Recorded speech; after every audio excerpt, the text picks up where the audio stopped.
com o Evangelho de Jesus. Abre comigo a sua Bíblia em 1 Samuel capítulo 17. Eu quero falar nessa noite sobre o tema certeza de vitória. Diga comigo, o crente, mais forte, o crente tem certeza de vitória. Você sabe que essa certeza de vitória, ela aparece em várias declarações da Bíblia.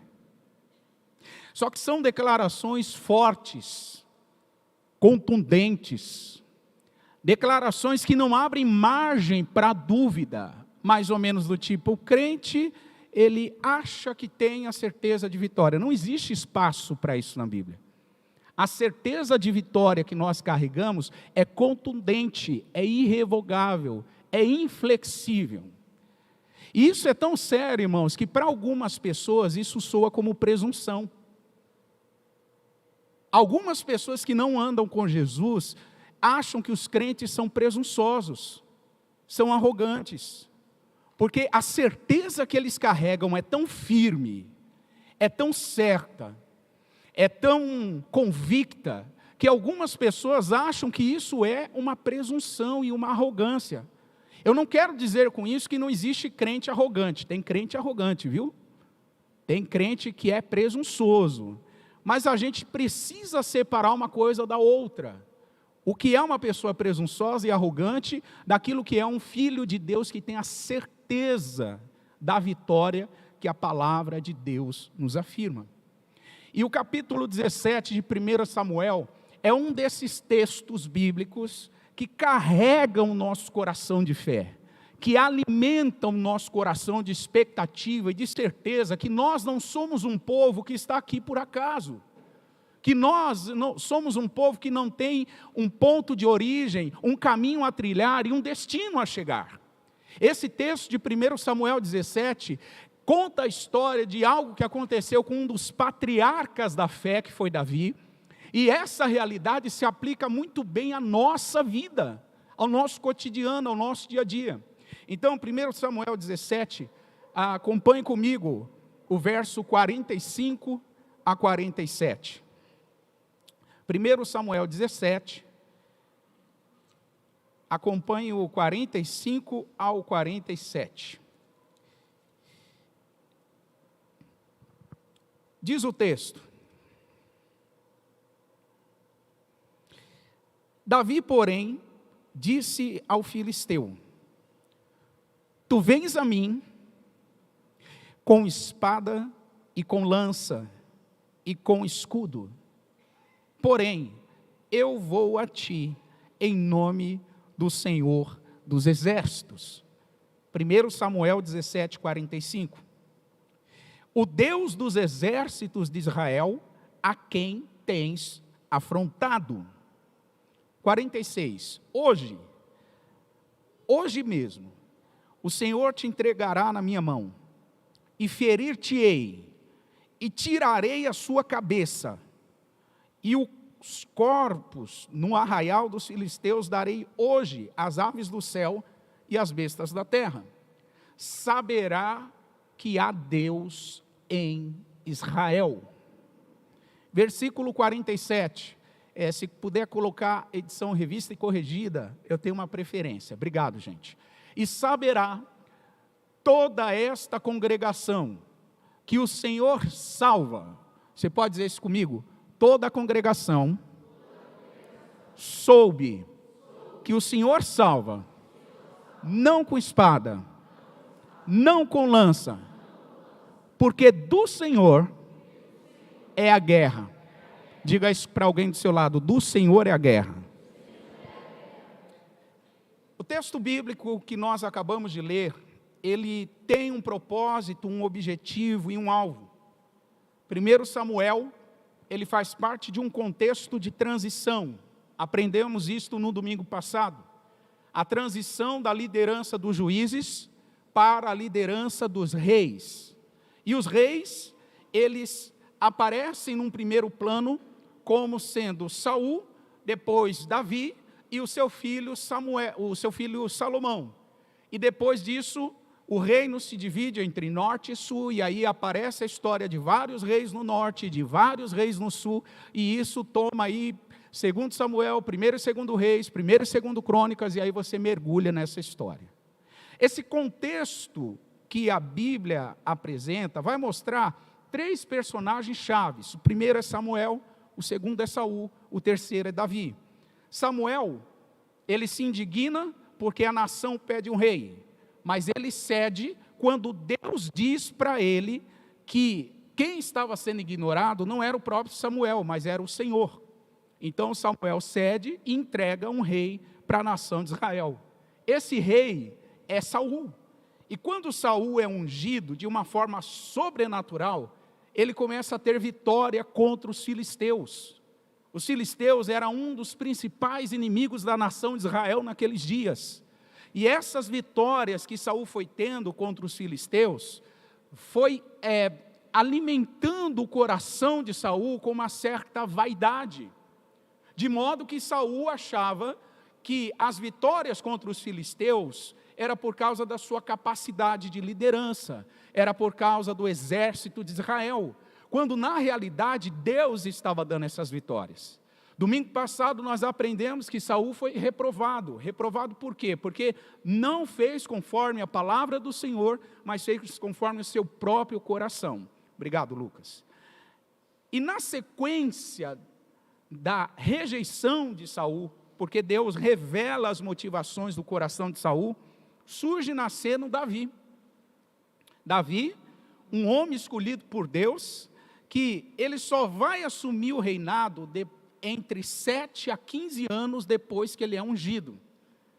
Então pensa assim comigo, Samuel foi ungir Davi na casa do Jessé, que era um homem da cidade de Belém, e quando ele unge o Davi, passam-se de 7 a 15 anos para Davi assumir a posição de rei.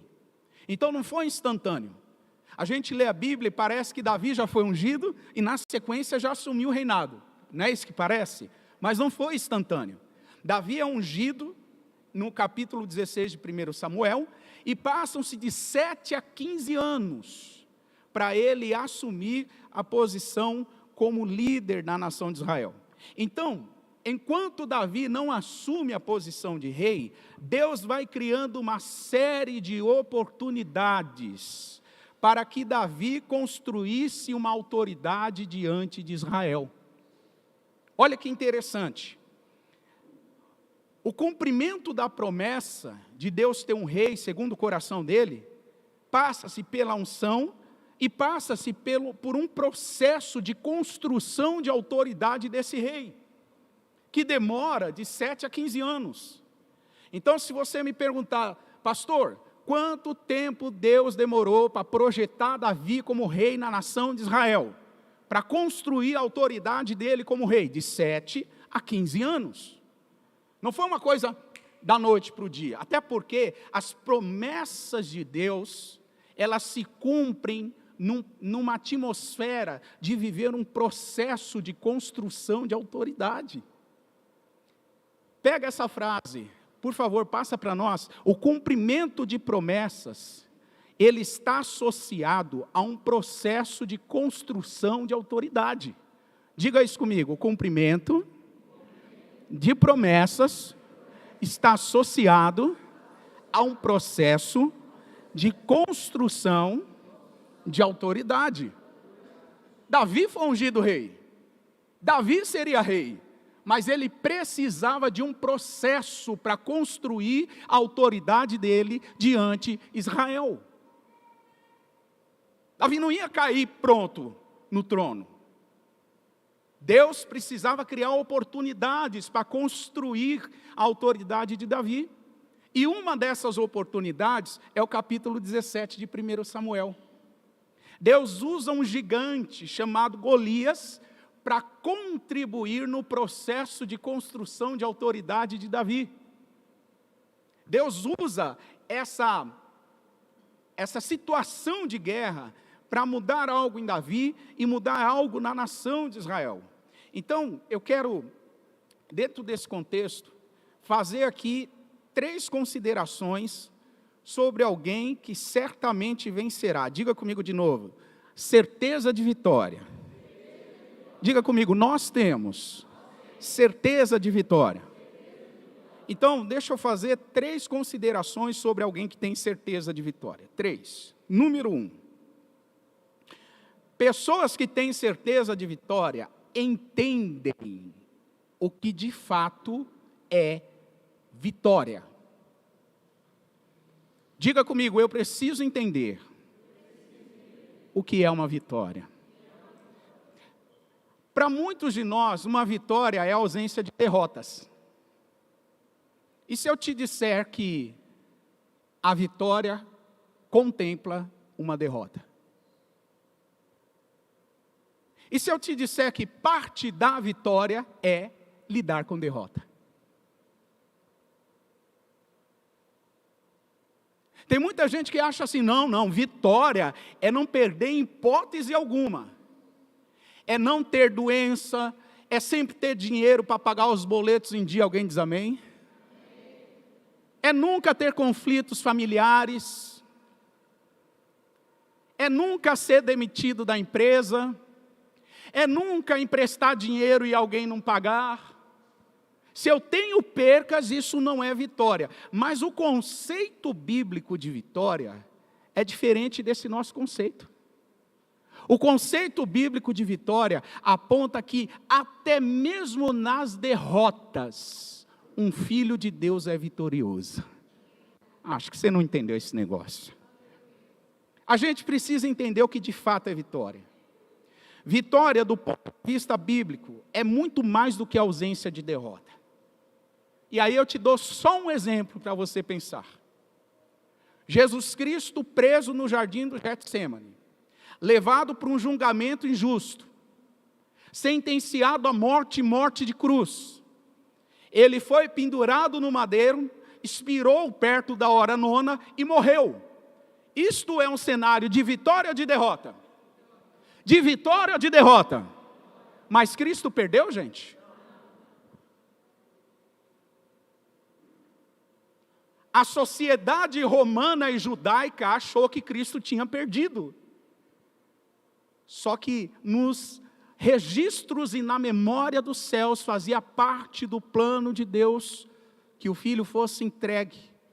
Como diz a palavra em Isaías, moído pelas nossas iniquidades, o castigo que traz a paz estava sobre ele, para pelas pisaduras dele nós sermos sarados. Faz parte do plano de Deus que o Filho passasse o que passou. Só que para a sociedade era, Cristo derrotado. Cristo perdeu. Não era ele o Filho de Deus? Morreu. Sepultaram ele. Acabou a história. Só que quando a gente vai ver essa aparente derrota de Jesus, foi o caminho que Deus usou para ativar a maior de todas as vitórias, que é a ressurreição.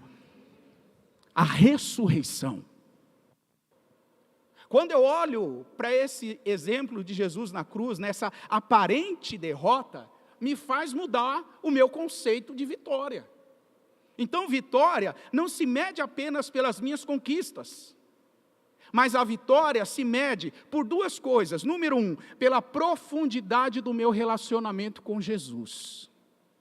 E número 2, pela maturidade que eu adquiro no processo de caminhada com Ele.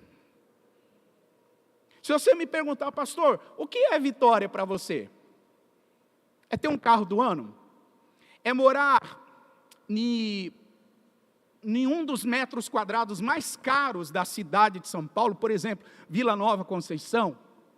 Pastor, o que é sucesso para você? É andar de helicóptero para cima e para baixo? É ter um jatinho particular? O que é sucesso? O que é vitória para você? Eu vou te responder, vitória é medida pela profundidade do meu relacionamento com Jesus. E é medido também pela maturidade que eu adquiro nesse processo de caminhada com Ele. Isso é vitória. Então, vitória não se mede apenas com o que eu ganho ou com o que eu perco. É muito raso medir vitória por isso. O que eu ganho, o que eu perco, é muito superficial. O que eu quero te dizer aqui nessa noite, aprenda. Algumas perdas podem sinalizar na sua vida vitórias, muito mais do que alguns ganhos. Eu vou colocar isso de uma maneira mais simples. Algumas perdas que você tem podem sinalizar que você é mais vitorioso do que alguns ganhos que você poderia ter. Tem gente que pensa assim, não, as minhas vitórias se medem pelo quanto que eu ganho. Mas na vitória, a gente também perde. Perde. Jesus ensinou que os filhos de Deus, os discípulos dele, vão perder. Porque o discípulo não é maior do que o seu mestre. Se ele foi perseguido, se ele foi mal interpretado, se ele foi chamado de comilão e beberrão, você acha que vai sobrar o que para a gente? Não, eu quero só vitória, ô glória. Vai para outro lugar, irmão, isso aí não vai acontecer no seu relacionamento com Jesus. Relacionamento com Jesus é cristalino, é legítimo, é verdadeiro. E ele disse assim, no mundo vocês terão aflições. A nossa jornada com Ele vai envolver perdas e ganhos. Só que quando eu estou perdendo, não significa que eu sou um derrotado. Porque até a perda com um relacionamento profundo com Jesus se transforma em um ganho, em uma vitória. Eu posso dispensar aqui, mas eu quero te dar alguns exemplos. Quantas pessoas oraram tanto por alguma coisa que Deus não deu? Quantas pessoas oraram tanto por alguma coisa que Deus deu, passou uma semana, a pessoa perdeu. E aí a pessoa olha para a perda e fala, nossa, perdi, sou um derrotado. Sou uma derrotada. Preste atenção em algo. Algumas perdas podem sinalizar que você é muito vitorioso ou vitoriosa, muito mais do que alguns ganhos que você pode ter. Guarda isso no teu coração. Você sabe que tem crentes que serão ricos, né? Você sabe disso. Riqueza, prosperidade, e prosperidade, a gente tem aprendido aqui, não se mede só pelo saldo da conta bancária, prosperidade se mede pela saúde emocional, saúde espiritual, saúde física, saúde nos relacionamentos. Prosperidade é medida com um conjunto de fatores. Você sabe que tem crentes, irmãos, que vão ser muito prósperos. Você sabe que tem crentes que terão muitas riquezas na terra. Mas posso te dizer algo? Essa regra não serve para todos nós. Por que que não serve, irmão? Porque às vezes a gente não ser rico é um baita de um livramento de Deus.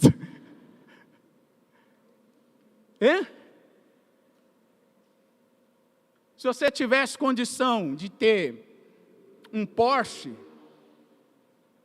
ou uma Lamborghini, se você tivesse a condição de viajar para ilhas nas Maldivas, conhecer a costa caribenha com águas cristalinas, quantas vezes por ano você quisesse, será que você estaria aqui hoje, meu irmão? Será que você estaria aqui hoje, minha irmã? Seja realista. A gente quer enganar quem? Ser honesto, papo reto. Papo reto. Então presta atenção, tem coisas que Deus não faz na nossa vida, porque são livramentos, e nessas aparentes coisas que a gente não tem, na verdade não são perdas, são ganhos. Mostram que a gente está caminhando numa jornada de vitória na presença do Senhor. Então, grava isso, em primeiro lugar, a gente precisa entender de fato o que é vitória. Vira a chave sobre esta palavra vitória. Vitória não é ausência de derrota. Vitória é medida pela profundidade do seu relacionamento com Jesus e pela maturidade que você acumula ao longo da jornada andando com Ele. Número 2. Pessoas que certamente vencem elas são pessoas que discernem o tipo de guerra que está diante delas. Diga isso para a pessoa que está do seu lado: eu preciso discernir melhor o tipo de guerra que está diante de mim. Sabe por que isso é importante, gente? Porque existem tipos de guerra que, se você não discernir bem, você vai lutar com as armas erradas. Você vai usar os recursos errados. Você vai fazer conexões com aliados errados. Você tem que discernir o tipo de guerra que está diante de você. A gente tem que discernir o tipo de batalha que a gente tem que enfrentar. Então, voltando para o capítulo 17 de 1 Samuel, quem é que Davi ia enfrentar? Golias. Quem era Golias, igreja? Era um mercenário, diga comigo, mercenário. Era aquele tipo de soldado contratado pelo exército para botar medo no adversário. A história conta que Golias, ele era um tipo de bárbaro, contratado não só pelos filisteus, tá? Mas contratado por todo tipo de exército, com interesse de botar medo nos inimigos. Então Golias não lutava só pelos filisteus. Ele lutava pelos filisteus, ele lutava pelos amalequitas. O lance do Golias lutar a favor de um exército, era isso aqui, ó. Money. Quem botasse mais grana na mesa, contratava os serviços dele. E quando o Golias aparecia num cenário de guerra, assustava. Assustava por quê? Pense comigo. Golias era um gigante de mais de 2,90 metros de altura. Eu acho que aqui, deixa eu dar uma olhada aqui rápida. Eu acho que a pessoa mais alta que tem aqui deve ter 1,90 metros. A pessoa mais alta que está aqui, tá? Nesse auditório. Golias tinha 1 metro a mais, 2,90. O Golias, ele tinha mais de 2,90 de altura, usava um capacete e uma armadura que pesava 60 quilos. Pensa comigo, um saco de cimento são 50 quilos. Alguns de nós não conseguem carregar um saco de cimento. Eu mesmo não consigo. Eu preciso de ajuda. A armadura do Golias tinha 60, gente. O capacete e a couraça, 60 quilos. O Golias tinha caneleiras de bronze, forjada, resistente. O Golias tinha uma lança enorme, uma ponta grossa de ferro na lança, e só a ponta da lança pesava 7 quilos. Aí é esse homem que aparece e grita. Ele grita o quê? Versículo 8, do capítulo 17 de 1 Samuel. Ele grita assim: para que saireis à batalha? Não sou eu filisteu e vocês servos de Saul?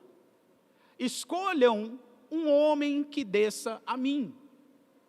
O que o Golias estava propondo? Uma batalha corpo a corpo. Era muito comum na história das batalhas os exércitos pouparem esforços maiores, com muitas mortes, milhares, dezenas de milhares de mortes, e eles proporem uma batalha corpo a corpo com seus 2 melhores guerreiros. Então, o que o Golias está propondo aqui? Israel, prepara o seu melhor guerreiro, porque eu vou lutar com ele. Quem é o campeão aí de Israel?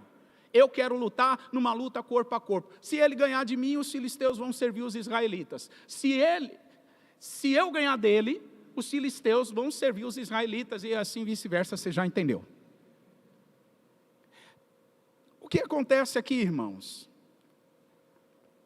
O versículo 11 diz que todos os dias que o exército de Israel se deparava com essa cena apavorante, essa cena terrível, essa cena que causava pânico neles. O exército de Israel, a Bíblia diz que eles ficavam espantados e tinham muito medo.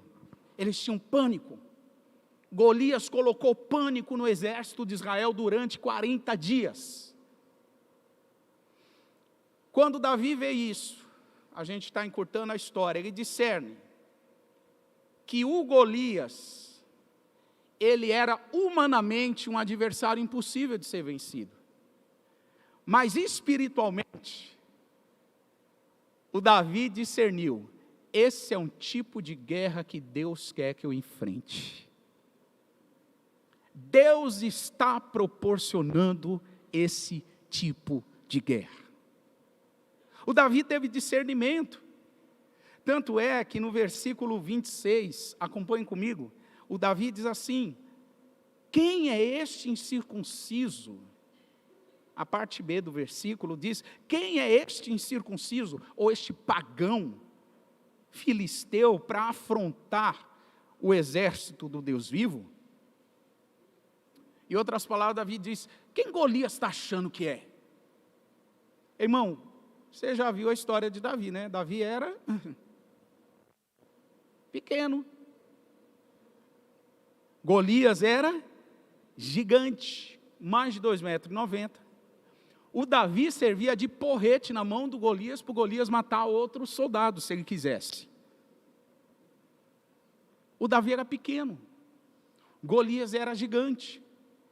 Mas Davi teve um discernimento.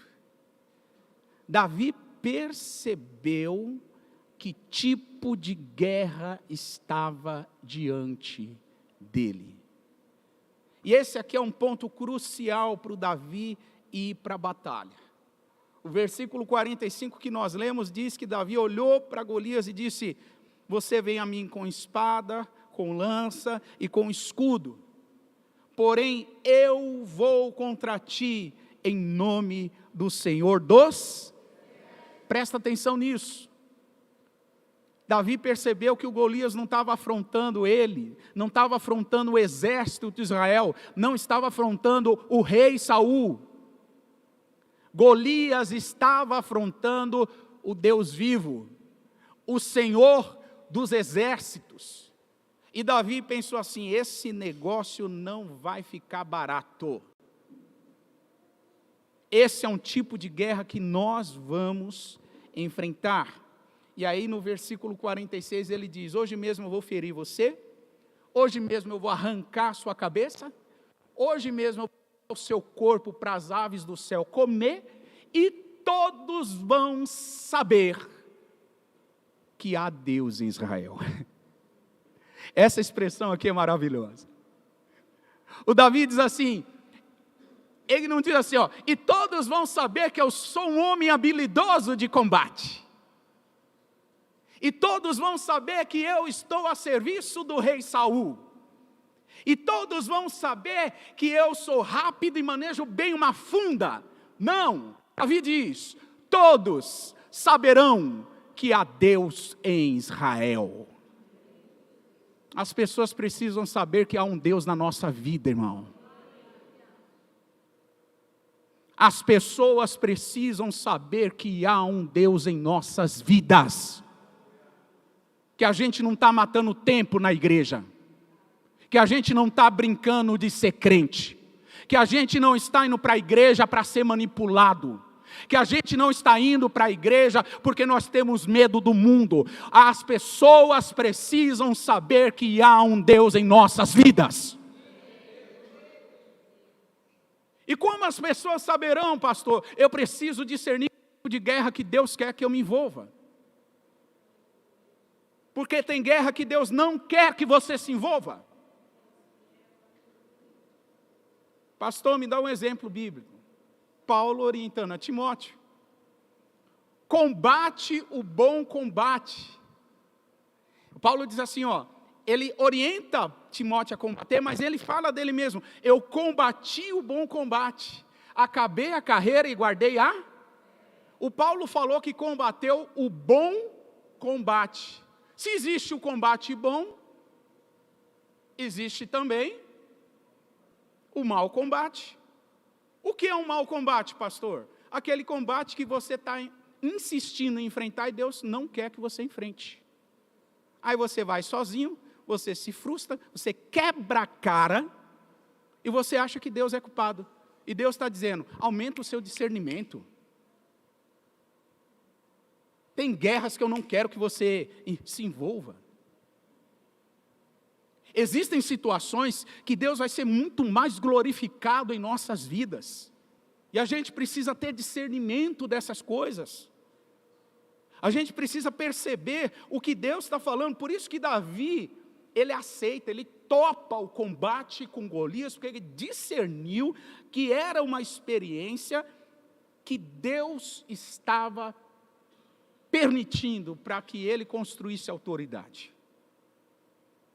Ele teve esse discernimento. A palavra ensina que a gente precisa discernir as nossas guerras. Você sabia que na Bíblia há guerras que não é contra a carne e o sangue. A Bíblia diz que há guerras que são contra principados, potestades e poderes espirituais do mundo tenebroso, Efésios 6:12. Mas existem guerras que não é contra demônios. Presta atenção, irmão, demônio a gente manda embora. Em nome de Jesus, ele não tem escolha, ele sai. Agora, preste atenção em algo. A carne, você não manda embora. A carne, ela está aí com você. A carne, você precisa aprender a crucificar.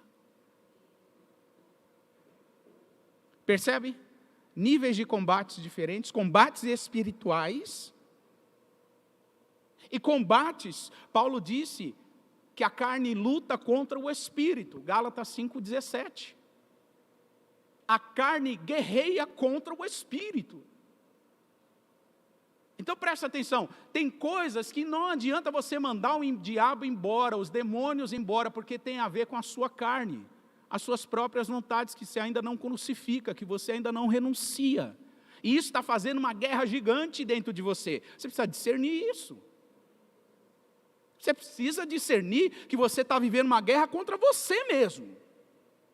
Não é contra o diabo. Não é contra o inferno.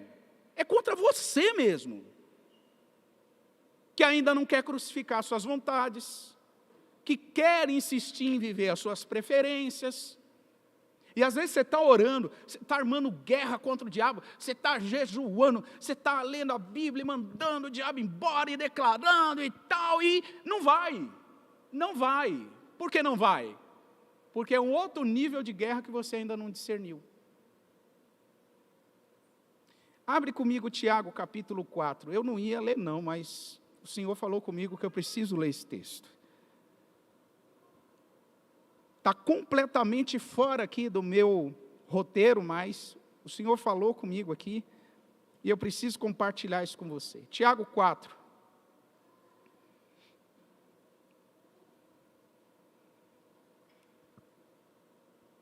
E versículo 7.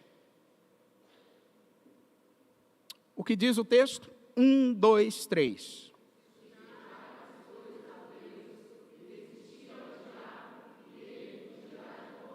Pode continuar.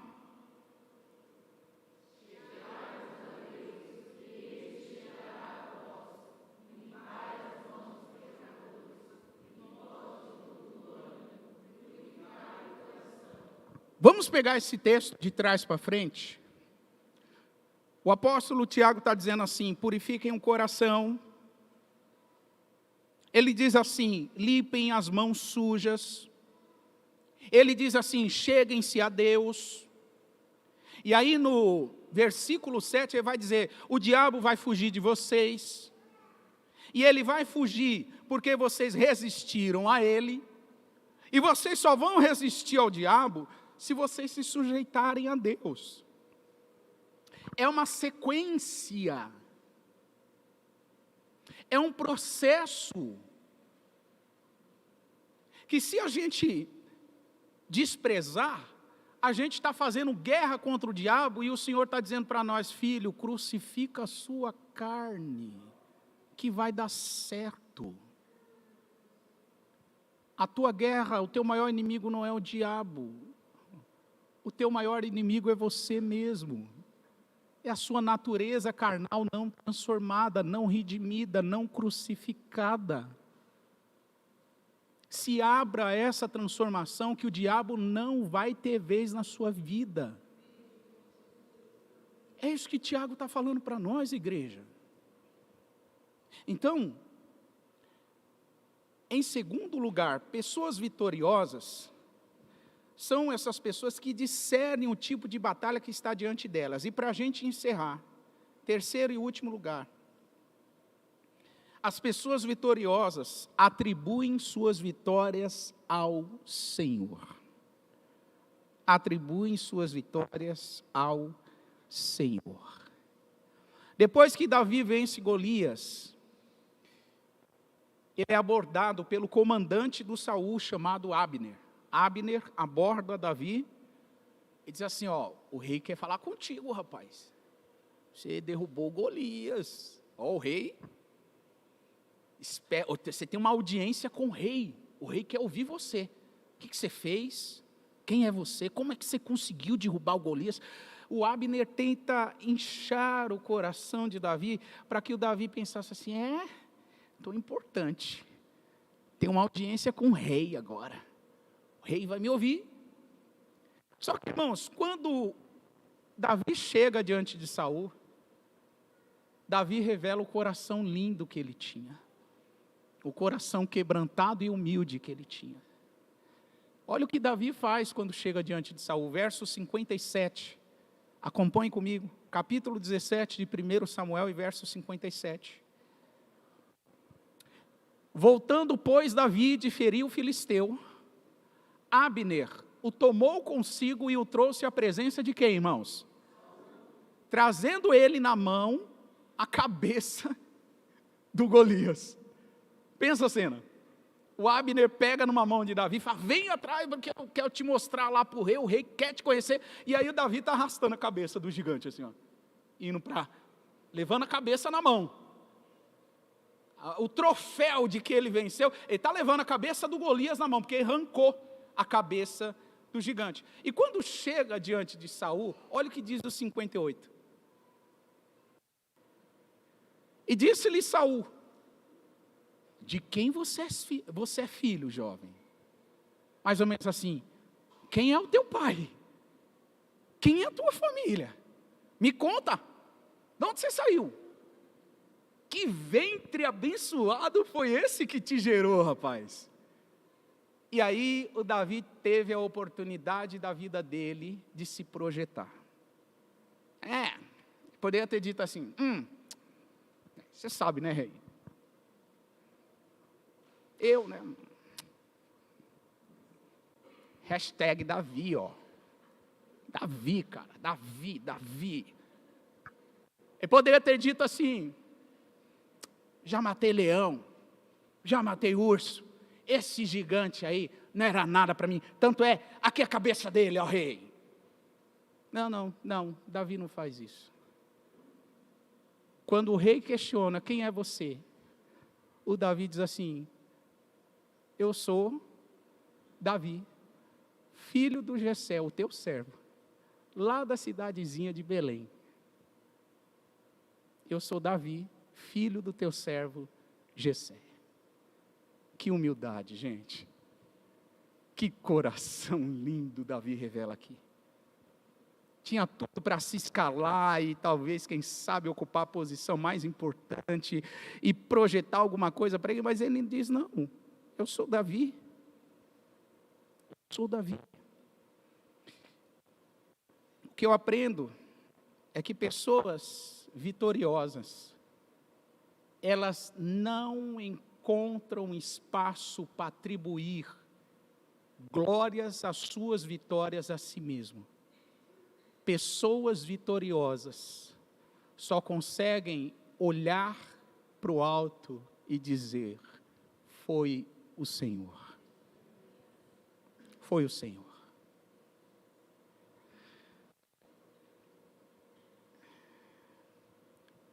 Eu termino dizendo que nós só somos vitoriosos porque Cristo fez algo grandioso por nós na cruz.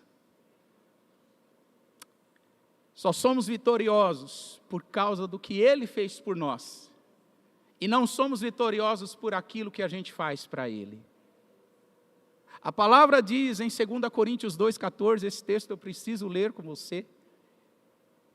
O ministério de louvor pode se posicionar, você pode se colocar de pé, por favor.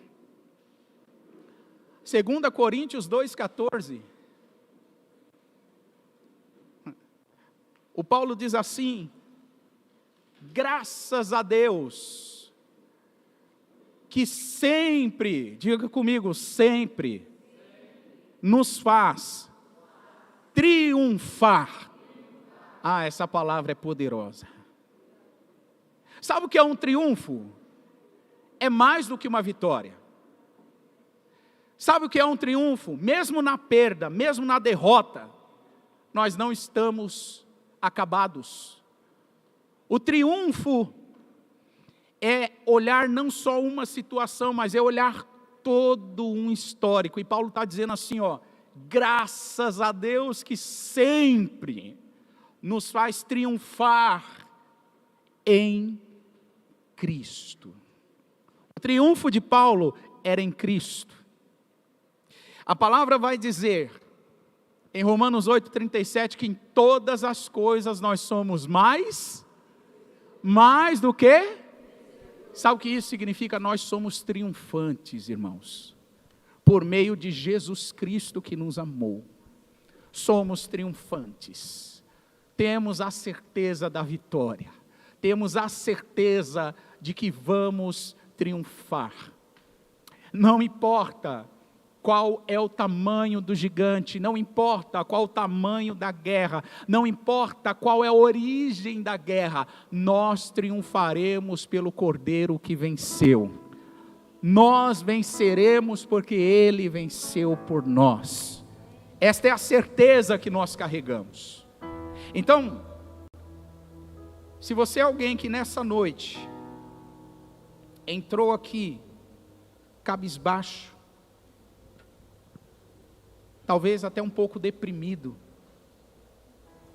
se você entrou aqui nessa noite sem esperança do amanhã, se você entrou aqui nessa noite achando que você é um grãozinho de areia numa imensidão de uma praia de longos quilômetros de extensão e que Deus não está nem aí para você, se você entrou aqui dessa forma nessa noite, saiba de uma coisa: em Cristo você é triunfante. Em Cristo você é mais do que vencedor.